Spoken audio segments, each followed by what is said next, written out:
অনেকেরই ইচ্ছে থাকে যে একটা ভালো বিজনেস করব, কিন্তু কোন বিজনেস করব, কোথায় করব, কত টাকা পুঁজি লাগবে, এই বিষয়গুলো না জানার কারণে তারা বিজনেসে হাত দিতে পারে না। কী বিজনেস করলে প্রফিট হবে সেটা বুঝে উঠতে পারে না, ফলে বিজনেস স্টার্টই করতে পারে না।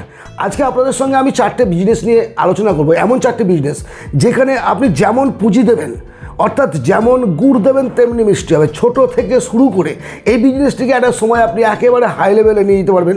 এবং এই বিজনেস 4টি অত্যন্ত জনপ্রিয় বিজনেস, অত্যন্ত প্রফিটেবল বিজনেস। মেবি আপনার এলাকায় থাকলেও আপনি এই বিজনেসে গ্রো করতে পারবেন।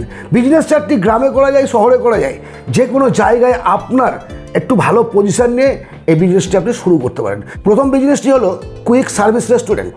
রেস্টুরেন্টের বিজনেস ফুটপাথ থেকে শুরু করে একেবারে হাই লেভেল পর্যন্ত আপনি করতে পারেন। আপনার পজিশন, আপনার অর্থ যেমন আছে সেইভাবে চলবে। এবার ছোটো থেকে শুরু করা যায়, আবার এটাকে ইচ্ছে মতো বড়ো করা যায়। বাঙালিদের খাওয়ার একটা ব্যাপার আছে, আমরা খেতে ভালোবাসি, মুখরোচক, ফাস্ট ফুড ইত্যাদি ইত্যাদি।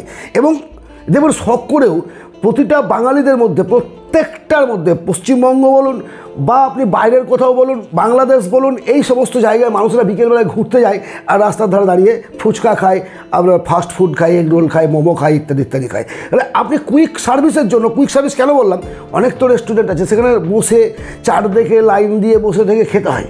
আপনি সেখানে প্রোডাক্টটাকে দ্রুত সার্ভিস দিলেন, প্লাস হোম সার্ভিসেরও ব্যবস্থা রাখবেন। এই বিজনেসটি অবশ্যই লাভজনক বিজনেস, মোটামুটি 60% লাভ এখানে আছে। এবার ইনভেস্টমেন্টের ব্যাপারটা হচ্ছে আপনার পজিশন অনুযায়ী, আর যতটা আপনি বড় করে শুরু করতে চাইবেন সেইভাবে আপনাকে ইনভেস্ট করতে হবে। দ্বিতীয় যে বিজনেস সেটা হচ্ছে ফুলের ব্যবসা, ফ্লাওয়ার্স। দেখেছেন এখন দিন দিন প্রত্যেকটা মানুষের মধ্যে একটা শৌখিনতা বাড়ছে। বিভিন্ন অনুষ্ঠানে আজকাল ফুল হচ্ছে একটা দারুণ একটা, বিয়ে ইত্যাদি অনুষ্ঠানে এখন ফুল দেওয়া হচ্ছে। জন্ম থেকে মৃত্যু পর্যন্ত ফুলের বাহার চিন্তা করতে পারবেন না। ফলে এর ডিমান্ড দিন দিন থাকবে। একটু ঝাঁচকচকে করে আর 5টা যে দোকান আছে তার থেকে একটু আলাদা করে গেট আপটাকে চেঞ্জ করে নিয়ে কিন্তু আপনি ফুলের বিজনেস করতে পারেন। এই বিজনেসটিতেও আপনি প্রফিট করতে পারবেন। এবং পুঁজি আপনার যেমন আছে সেইভাবে আপনি বিনিয়োগ করুন, আপনার ইচ্ছে মতো বিনিয়োগ করুন, ইচ্ছে মতো বিজনেসটাকে আপনি বাড়ান, দেখবেন এখানেও আপনি একটা প্রফিটেবল বিজনেস করতে পারবেন। আইডিয়া, জাস্ট আমি আপনাদের সঙ্গে আইডিয়াটা শেয়ার করতে পারবো, কাজ আপনাকে করতে হবে। যে ভালো লাগবে যে বিজনেসটা আপনার করতে, আপনি সেই বিজনেসটা করবে। তৃতীয় যে বিজনেস একটুখানি বেশি ইনভেস্টমেন্ট করতে হয় সেটা হচ্ছে ক্লিনিক্যাল ল্যাবরেটরি। এটা বর্তমানে সারা বিশ্বের প্রতিটা মানুষ দিন দিন অসুস্থতার দিকে চলে যাচ্ছে। প্রত্যেকটা মানুষ কোনো না কোনো রোগে আক্রান্ত। এবার সবাই তো আর বাইরে যেতে পারে না, ব্যাঙ্গালোর, এলাহাবাদ, হায়দ্রাবাদ, কজন যাবে? এই বয়স্ক লোককে নিয়ে তো ছুটে বেড়ানো যায় না। বা হঠাৎ করে কেউ অসুস্থ হলো, যাবে কোথায়? কাছাকাছি কোথাও যাবে। আপনি আপনার এলাকায় যদি সুন্দর করে একটা ল্যাবরেটরি, ক্লিনিক্যাল ল্যাবরেটরি, শুধু ল্যাবরেটরি না, সেখানে একটা এক ছাদের তলায় আপনাকে পলিক্লিনিক টাইপের করতে হবে। সেখানে ডাক্তার থাকবে, রিপোর্ট হবে, ছবি হবে, এটা ভালো একটা প্রফিটেবল বিজনেস। মোটামুটি 50% লাভ এখানে আছে। কিন্তু ইনভেস্টমেন্ট মিনিমাম 10 থেকে 50 লাখ, 10 লাখ টাকা থেকে 50 লাখ টাকা এখানে ইনভেস্ট করতে হবে। কারণ মেশিনপত্র কিনতে হয়, তারপরে কিছু ডাক্তারবাবুরা বসবে, তাদের বসার ব্যবস্থা করতে হবে, একটুখানি গেট আপের প্রয়োজনীয়তা আছে। এই সব মিলিয়ে এটা একটু বেশি ইনভেস্টমেন্ট, কিন্তু প্রফিটেবল বিজনেস। যদি টাকা থাকে অবশ্যই এই বিজনেসটি করতে পারেন। এবং এখানে লসের কোনো জায়গা নেই, মোট কথা লসের কোনো জায়গা নেই। 4র্থ নম্বর বিজনেস, আজকের আলোচনার শেষ বিজনেস, গাড়ি ভাড়া দেওয়ার ব্যবসা।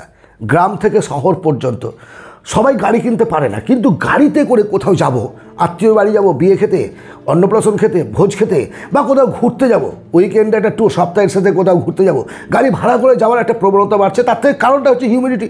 আমাদের এখানে প্রচণ্ড গরম। এই গরমের হাত থেকে বাঁচতে গিয়েও বা একটুখানি আর্টিফিশিয়ালি বড়লোক দেখানো আর কি, নিম্ন মধ্যবিত্তরা তো সোয়াপ করতে বেশি পছন্দ করে। তাহলে আমাদের এই এলাকায় আপনি গ্রাম বা শহর যে কোনো জায়গায় থেকে গাড়ি ভাড়া দিতে পারবেন। গাড়ি ভাড়ার জন্য প্রথমে যে ইনভেস্টটা আপনাকে করতে হবে 3 থেকে 3 লাখ টাকা থেকে আপনি শুরু করে যে কোনো, আপনি একটা সেকেন্ড হ্যান্ড গাড়ি কিনলেন, ভাড়া খাটাতে লাগলেন, আবার কিনলেন, যত বড় করার ইচ্ছে থাকবে আপনি পারবেন। অ্যাপ তৈরি করলেন, ওলা উবেরের মতো, তারা ভাড়া নিল, তারা আপনাকে ভাড়া দিলে চলে গেল, ইচ্ছে মতো এই বিজনেসগুলো বড় করতে পারবেন। এবং এগুলো প্রফিটেবল বিজনেস, লসের কোনো ব্যাপার নেই। এখানে একটা ড্রাইভার লাগবে, আর যদি আপনি নিজে চালাতে পারেন প্রথম দিকে, তাহলে কোনো কথাই নেই, আপনি নিশ্চিন্তে করতে পারেন। আজকের আলোচনার এই 4টে বিজনেসই আপনি ইচ্ছে মতো বড় করতে পারবেন, ছোটোভাবে শুরু করে একটা সময়ে হাই লেভেলে নিয়ে যেতে পারেন, ইন্টারন্যাশনাল ফিগারে নিয়ে যেতে পারবেন। আর এই 4 বিজনেসে কোনোটাই লসে রান করে না। কোন বিজনেসটি ভালো লাগলো একটু কমেন্ট করে জানাবেন। আপনাদের কমেন্ট আমার ভালো লাগে, আমি অনুপ্রাণিত হই আপনাদের দ্বারা, কারণ আপনারাও তো আমার পথ চলার সাথী। ভালো থাকবেন, পরবর্তী ভিডিওতে আবার কথা হবে।